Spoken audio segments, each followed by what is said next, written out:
Hello friends, welcome back to our channel nature stocks. दोस्तों आज दिन है संडे का और दोस्तों इस हफ्ते इस वीक में मेरे पास बहुत सारे लोगों के रिक्वेस्ट आई है कि सर ये कुछ टॉप स्टॉक्स हैं, इनका आप एनालिसिस कर लीजिए नेक्स्ट वीकेंड के लिए, क्योंकि वो सबके मैक्सिमम ट्रेडर जो इक्विटी में काम करते हैं या इन्वेस्टमेंट करते हैं, ऑलमोस्ट हर ट्रेडर के पास इनकी होल्डिंग पड़ी होती है, या वो इंट्राडे पे काम कर रहे होते हैं या वो स्विंग पे काम कर रहे होते हैं। तो दोस्तों आज हम कुछ स्टॉक एनालिसिस करने वाले हैं इस वीक के लिए कि भाई क्या हो सकता है आने वाले कमिंग वीक में, इस वीक में, ठीक है ना। और शुरुआत करते हैं हम सबसे पहले भाई रिलायंस से। सबसे पहले रिलायंस से, ये टॉप स्टॉक्स हैं, ये वो टॉप स्टॉक्स हैं जो मोस्टली ट्रेड की जाते हैं थ्रू द ईयर, एंड हर एक के बास्केट में, पोर्टफोलियो में ऑलमोस्ट ये स्टॉक्स होते हैं। तो हम शुरुआत करते हैं दोस्तों सबसे पहले रिलायंस से। रिलायंस की बात कर लेते हैं दोस्तों। रिलायंस में हम क्या, सबसे पहले इसको वनडे के टाइम फ्रेम पे लगा लेते हैं और देखते हैं क्या स्ट्रक्चर बन रहा है। वनडे के टाइम फ्रेम पे लगाने के बाद हम क्या देख पा रहे हैं, इस समय रिलायंस ऐसी जगह पे खड़ा है। वनडे के टाइम फ्रेम पे हमने चार्ट को लगा के बैठे हैं। रिलायंस इस समय ऐसी जगह पे खड़ा है कि जहां से अभी इसमें बहुत बड़ा फॉल आ सकता है। कितना फॉल आ सकता है देख लेते हैं। जिस जगह पे खड़ा है एटलीस्ट ये बहुत आसानी से 6% तक की गिरावट रिलायंस में आ सकती है, और ये निफ्टी 50 का टॉप स्टॉक है, ठीक है ना। यहां पर देखिए सबसे ज्यादा वेटेज इस स्टॉक का है, ठीक है, निफ्टी 50 में। यहां पर क्या वनडे के टाइम फ्रेम में हमें क्या दिख रहा है भाई कि प्राइस ऐसी जगह पर खड़ा है 200 ईएमए पे। अगर यहां से प्राइस सपोर्ट नहीं लेता, अगर प्राइस यहां से सपोर्ट नहीं लेता है तो प्राइस क्या करेगा, यहां पे अगर सपोर्ट नहीं लेता 200 ईएमए पे, तो प्राइस बहुत तेजी से आएगा और प्राइस यहां तक आने की पूरी पॉसिबिलिटी है इस वीक में, ठीक है ना।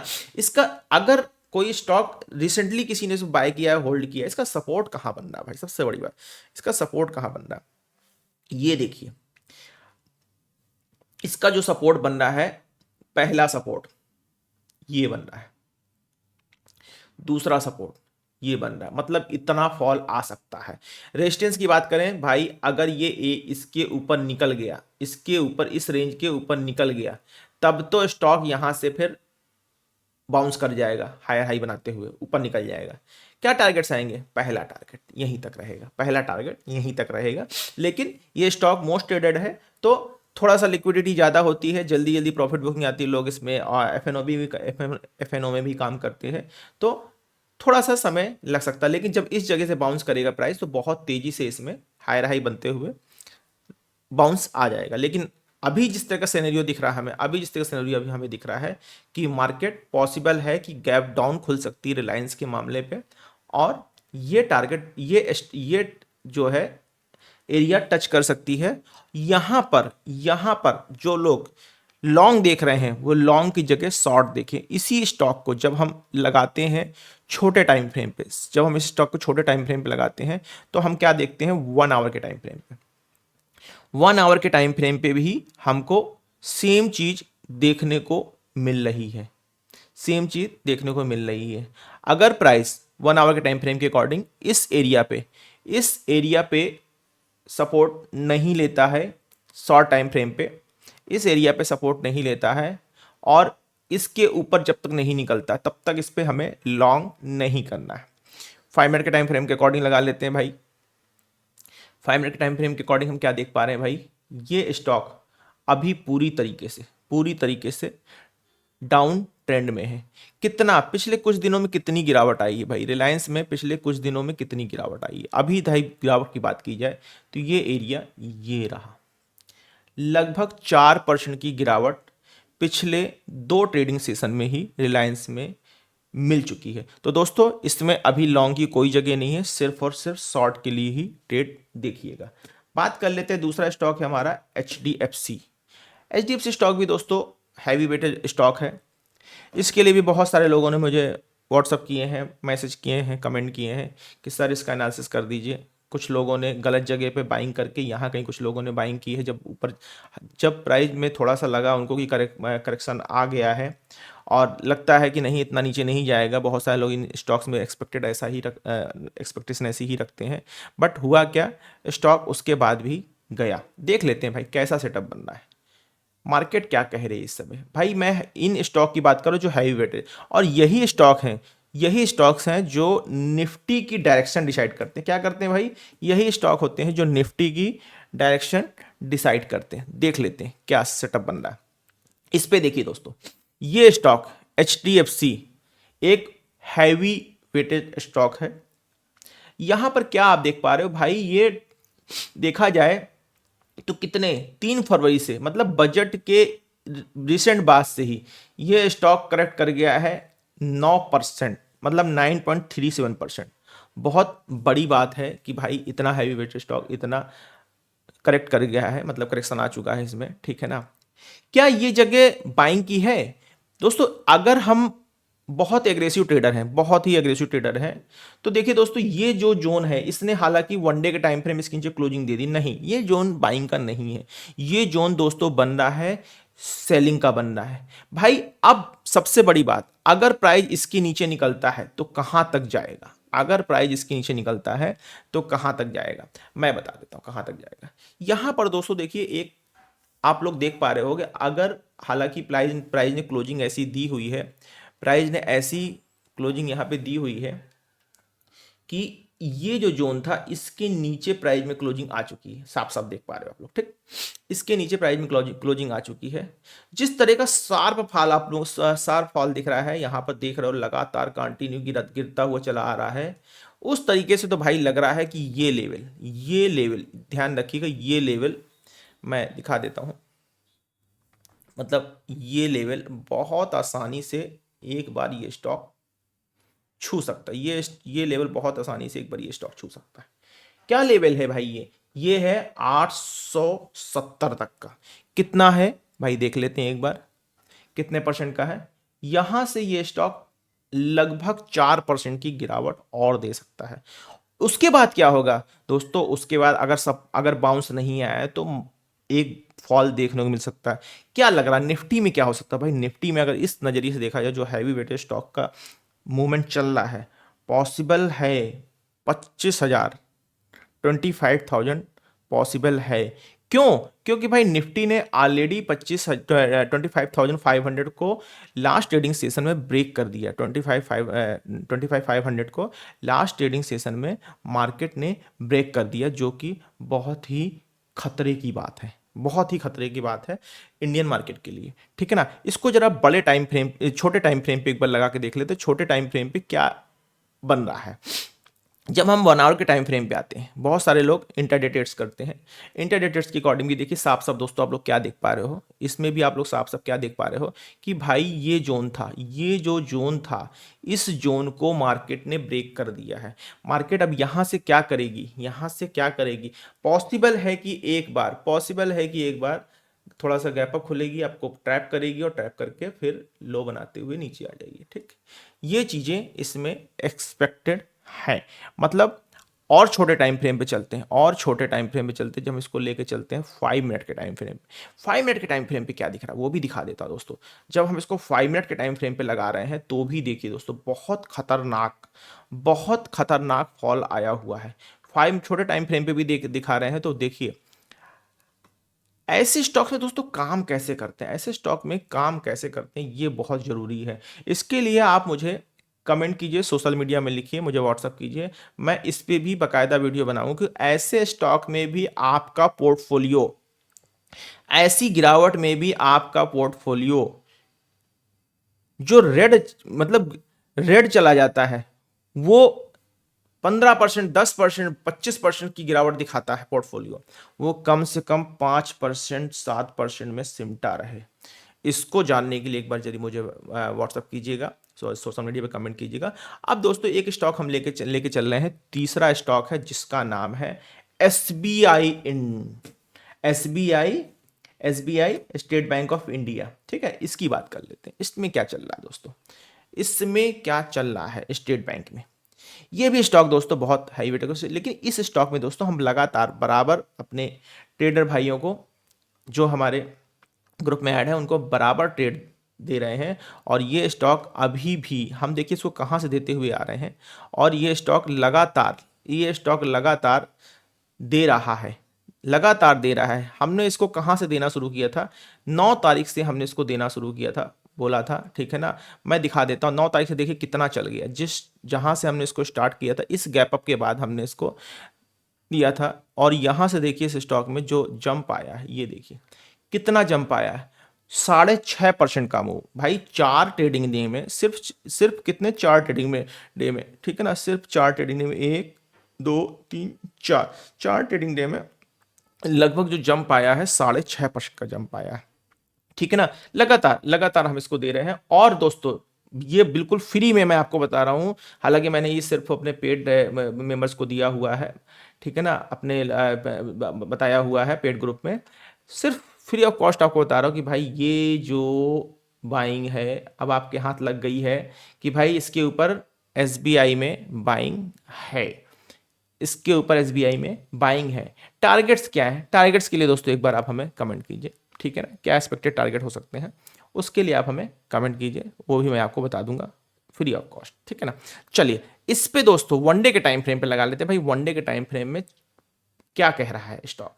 ये देखिए दोस्तों लगातार मैं इसको किस लेवल से बाइंग करा चला आ रहा हूं, आप लोग देख के सरप्राइज हो रहे होंगे कि इतनी ज्यादा, इतना बड़ा मूव यहां से मैंने इसको लगातार देना शुरू किया है। लगातार मुझे ये मूव पता था, ये मूव मुझे पता था, कैसे पता था वो भी बताऊंगा मैं आपको, टेक्निकली ही बताऊंगा सारा कुछ। ये देखिए मैंने 28% का, मैंने कब से मेरे जो इन्वेस्टर्स हैं या कुछ ऐसे स्विंग ट्रेडर्स हैं जिनको मैं 17 दिसंबर की डेट से बराबर इनको देता चला आ रहा हूं। और देखिए दोस्तों कितना लंबा, कितना बड़ा टारगेट मैंने दिया हुआ है, ठीक है ना। 27% तक का रिटर्न अभी तक में आया हुआ सिर्फ 1.5 से 2 महीने में, ठीक है ना। अब ये सीक्रेट आपके सामने आउट हो गया है तो अब इसको छुपा तो सकता नहीं हूँ। चलिए कोई नहीं, आगे बात कर लेते हैं इसमें क्यों दिया था। चलिए ये भी बता दो क्यों दिया था, अब ये सारा डिकोड कर देता हूँ दोस्तों। क्यों दिया था भाई, ये स्टॉक जब इधर इस लेवल पे आया था 980 के लेवल पे, और कुछ समय यहाँ पे एक्मुलेशन करने के बाद दोस्तों, जब प्राइस नीचे से ऊपर जाता है तो प्राइस जब ठहरता है तो उसको एक्मुलेशन कहते हैं, जब प्राइस ऊपर से नीचे जाता है और प्राइस ठहरता है तो उसको डिस्ट्रीब्यूशन कहते हैं, ठीक है ना। यहां पर काफी लंबा एक्मुलेशन हुआ था, और एक्मुलेशन के बाद ये लेवल, एक्मुलेशन के बाद प्राइस ने ये लेवल तोड़ा हुआ था। जैसे ही लेवल तोड़ा हुआ था मैंने इसी लेवल के ऊपर से बाइंग दी थी, और तब से दोस्तों देख पा रहे हो भाई मेरा ये मार्क भी लगा हुआ है एरो वाला, ये देखिए दोस्तों कितना बड़ा रेट, कितना बड़ा, ठीक है ना। तो ये स्टॉक दोस्तों ऐसा स्टॉक है जो अभी भी रैली है, ट्रेड कीजिए, बहुत ऊपर जाने की अभी उम्मीद है जिस तरह से ये चल रहा है, ठीक है ना दोस्तों। तो आपको लगा होगा कि भाई 2 स्टॉक के बीच में एक खजाना मिल गया, बिल्कुल बिल्कुल दोस्तों ये खजाना ही है। चलिए अब हम एक स्टॉक की बात कर लेते हैं, इन्फोसिस इन्फोसिस इन्फोसिस इन्फोसिस इन्फोसिस लिमिटेड में आ जाते हैं भाई। इन्फोसिस लिमिटेड में क्या देखिए, इसमें दोस्तों इसमें भी हमने इस लेवल से बाइंग करवाई थी, साफ साफ आप लोग को दिख ही रहा है, ठीक है ना। और यहाँ से यहाँ तक हमने दिया भी था, और बराबर लेवल से हमको मिले हैं 16-17 के लेवल तक। अभी क्या सिनेरियो बन रहा है भाई, अभी का लेवल देख दोस्तों, अभी ये स्टॉक अपने हाई से कितना करेक्ट कर चुका है। अभी ये स्टॉक अपने हाई से, इन्फोसिस का स्टॉक जो है अपने हाई से करेक्ट कर चुका है 26%। बड़ी बात है। क्या लेवल बनना है, क्या लेवल बनना है ये भी बता देता हूं मैं दोस्तों आपको। देखिए दोस्तों हमारा जो लास्ट जो सपोर्ट था ये था 4 अप्रैल का सपोर्ट था इन्फोसिस में, और इसी सपोर्ट के पास पहुंचते ही इस प्राइस ने नीचे जाके रिटेस्ट करते हुए अपसाइड का मूव दिया है, अपसाइड का मूव दिया है। क्या ये वाकई यहां से ऊपर जाएगा? बिल्कुल दोस्तों, ये जो इसने सपोर्ट बनाया है, ये जो इसने सपोर्ट बनाया है, इसके ऊपर यहां से प्राइस में एक्चुअल जो सपोर्ट जोन बना है 7%, 6.5-7% का मूव अगर आया है तो डेफिनेटली यहां से अब ये ऊपर की तरफ चलेगा। कहां तक चल सकता है, कहां तक चल सकता है, क्या टारगेट दे सकता है, एक बार हमें कमेंट कीजिए हमारे व्हाट्सएप पे। टारगेट इन्फोसिस, ठीक है ना। इस पे छोटे टाइम फ्रेम में आ जाते हैं, लेकिन उसमें ऐसा कुछ मैं मतलब दिखेगा नहीं आपको, क्योंकि ठीक है ना, अभी तो इस हिसाब से फॉल। लेकिन ये जो सपोर्ट लेके मार्केट बाउंस किया है यहाँ पे, ये जो छोटे टाइम फ्रेम में 5 मिनट में बाउंस किया है लगभग 7.5% का, ये एक बेंचमार्क हो सकता है। ठीक है ना, इसके ऊपर अगर प्राइस निकलता है तो रैली आएगी, कंफर्म है। ठीक है ना। टारगेट्स क्या होंगे एक बार लिखिए हमें, टारगेट इन्फोसिस। ठीक है, एक स्टॉक दोस्तों और ले लेता हूं, सुजलॉन एनर्जी। बहुत सारे लोग इस स्टॉक में ट्रेड कर रहे हैं, इसकी भी बात कर लेता हूं, इसकी भी बात कर लेता हूं। ठीक है ना, आप लोगों को एक जेम मिल गया, ये समझ लीजिए कि आपको ये वीडियो देखने पे एक जेम मिल गया। और ये जेम तभी मिलता है जो लोग पूरा वीडियो, जो लोग अभी तक 5 और 7 मिनट का वीडियो देख के एग्जिट कर गए हैं, उनके तो हाथ कुछ नहीं लगा। ठीक है ना। चलो वन डे के टाइम फ्रेम पे आ जाते हैं भाई, सुजलॉन एनर्जी में क्या हो रहा है। सुजलॉन एनर्जी में क्या हो रहा है भाई, देखिए वन डे के टाइम फ्रेम में जब हम लगा रहे हैं तो बराबर देख पा रहे हैं कि इस स्टॉक में कब से फॉल आ रहा है, 6 नवंबर से बराबर फॉल आ रहा है। लेकिन उसके पीछे भी चलते हैं दोस्तों, तो देखिए कब से फॉल आ रहा है। ठीक है ना, ये तो बात हो गई इधर की। हाई से कितना फॉल आ चुका, हाई से दोस्तों सुजलॉन एनर्जी में देखा जाए तो लगभग 40% का फॉल आ चुका है। क्यों आया भाई, क्यों आया, हमें फंडामेंटल पे नहीं जाना, कंपनी क्या कर रही है नहीं कर रही है, कैसे नंबर से उसके, हमें उससे मतलब नहीं है। ठीक है ना, हमको मतलब है भाई अपने चार्ट से, टेक्निकल एनालिसिस से। ठीक है ना। अभी दोस्तों इसमें क्या सेटअप बन रहा है, अभी क्या सेटअप बन रहा है दोस्तों, अभी देखिए मैं आपको एक चीज बता दूं कि प्राइस यहां पर आके काफी समय गुजार रहा है, पर गुजार कहां रहा है, जब ये अपना लास्ट सपोर्ट तोड़ चुका है, लास्ट सपोर्ट, जब ये लास्ट जो सपोर्ट तोड़ चुका है तब ये यहां पे टाइम स्पेंड कर रहा है। ठीक है ना, ठीक है, यहां पे तब टाइम स्पेंड कर रहा है, इस जगह से सपोर्ट लेके ऊपर गया, ऊपर से फिर ये, अगर ये रिसेंट सपोर्ट के नीचे स्टॉक गया, अगर ये रिसेंट सपोर्ट के नीचे स्टॉक गया तो दोस्तों इस स्टॉक में अगला लेवल पॉसिबल है कि 39 रुपीज का भी लग सकता है, 39 रुपीज का भी इसमें अगला लेवल लग सकता है। तो दोस्तों जो लोग इस स्टॉक में बने हैं, इन्वेस्टेड हैं, उनके लिए कोई दिक्कत नहीं है भाई, स्टॉक अच्छा है। ठीक है ना, लॉन्ग टर्म में इसने हमेशा दिया है। ठीक है, और बने रहिएगा, निकलने की कोई ज़रूरत नहीं है। ठीक है, ऐसे स्टॉक में जब आप निकल जाते हो, ऐसे स्टॉक में जब आप निकल जाते हो तो आप लोगों को बहुत कष्ट होता है। क्यों भाई, अगर आपने कोई स्टॉक 72 रुपीज़ खरीदा है और अगर आप ये सोच रहे हो कि भाई वो स्टॉक 72 रुपीज़ के रेट से, हालांकि यहाँ पे तो खरीदने कोई लॉजिक ही नहीं था, अगर आपने वहाँ से खरीदा 38 रुपए तक का करेक्शन आ चुका है यहाँ पे। ठीक है ना, हाई से 38% तक का करेक्शन आ चुका है। तो दोस्तों कोई दिक्कत नहीं, बने रहिए अगर आप लॉन्ग टर्म इन्वेस्टेड हो। इसीलिए कहते हैं इन्वेस्टमेंट का पर्सपेक्टिव कम से कम 5 ईयर का होना चाहिए। अगर आप 5 साल का पर्सपेक्टिव लेके चलोगे तो आप किसी भी स्टॉक में, जो अच्छे स्टॉक्स हैं, ठीक है ना, जो टॉप निफ्टी 500 के अंदर के स्टॉक्स होते हैं, उनमें आप ऑलमोस्ट प्रॉफिट पे ही निकलोगे, लॉस पे नहीं निकलोगे। तो दोस्तों वीडियो पसंद आया तो इसको लाइक कीजिए, सब्सक्राइब कीजिए और कमेंट करना मत भूलिएगा, क्योंकि आपके कमेंट पे ही हम वीडियो बनाते हैं, ध्यान रखिएगा।